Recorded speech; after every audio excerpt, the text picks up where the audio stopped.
యెషయా 66:13 ఉంది. తీయొద్దండి. ఒకరి తల్లి వారిని ఆదరించినట్లు నేను మిమ్మలను ఆదరిస్తాను.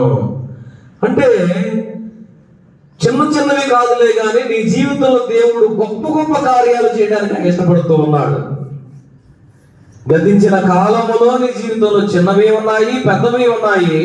ఎన్నెన్నో గొప్ప కార్యాలు చేసిన దేవుణ్ణి మనం ఏం చేయొద్దు మరువవద్దు. నా ప్రాణమా యెహోవాను సన్నిధించుము. ఆయన చేసిన ఉపకారము, దేవుడు ఏం చేసేవాడు కాదు, అపకారము చేసేవాడు కాదులే గాని ఆయన 145వ కీర్తనలో ఒక మాట ఉంది. తీయండి ఒకసారి. 145వ కీర్తనలో దేవుడు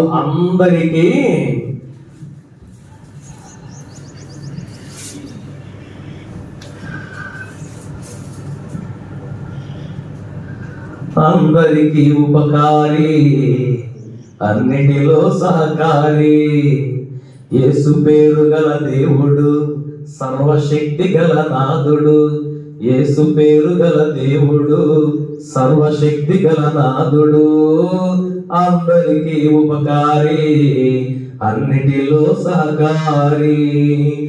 అందరికీ ఉపకారి అంటే ఏ ఒక్క వ్యక్తి కూడా ప్రభు యొద్దకు వచ్చి, ప్రభు నా జీవితం ఇలా ఉంది, నేను ఇలా ఉన్నాను అని ఆయన శరణు వేడుకున్నప్పుడు, ఆయనకు ప్రార్థన చేసినప్పుడు వారి జీవితంలో ఆయన మేలు చేసేవాడే కానీ కీడు చేసేవాడు అన్నట్టు కూడా కాదు.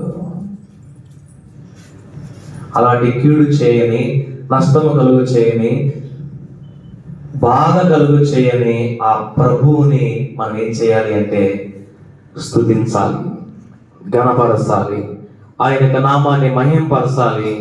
ఆయన చేసిన మేలులను ఒక్క ఆదివారం వచ్చి మనం గుర్తుపెట్టుకోవడం కాదు, ప్రతిరోజు కూడా ఏం చేయాలి, ప్రతిరోజు కూడా దేవుడిని మనం తలుసుకుంటూనే ఉండాలి.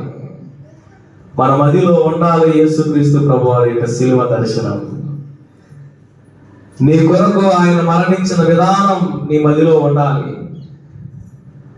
కొరడాలతో కొట్టబడిన ఆయన యొక్క శరీరం నీ మదిలో ఉండాలి. తలపైన ముళ్ళ కిరీటం పెట్టబడిన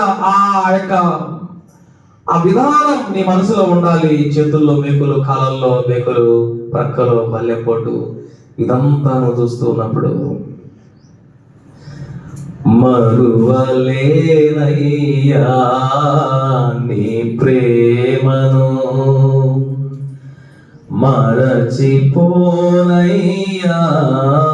నీ త్యాగము, సిలువలో నాకై చేసిన యాగం, సిలువలో నాకై చేసిన యాగం.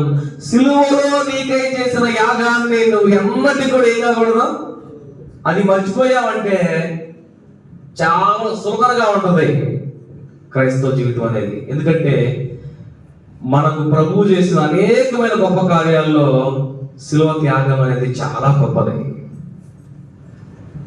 రక్షింపబడిన, దేవుని యొక్క మందిరానికి వస్తూ ఉన్నా, దేవుని యొక్క మాటలు వింటూ ఉన్నా, మనమందరం కూడా యేసుక్రీస్తు ప్రభు యొక్క శిలువ దర్శనాన్ని మన మదిలో కలిగి మనం అందరం కూడా ఏం కావాలి, ముందుకు కొనసాగాలి.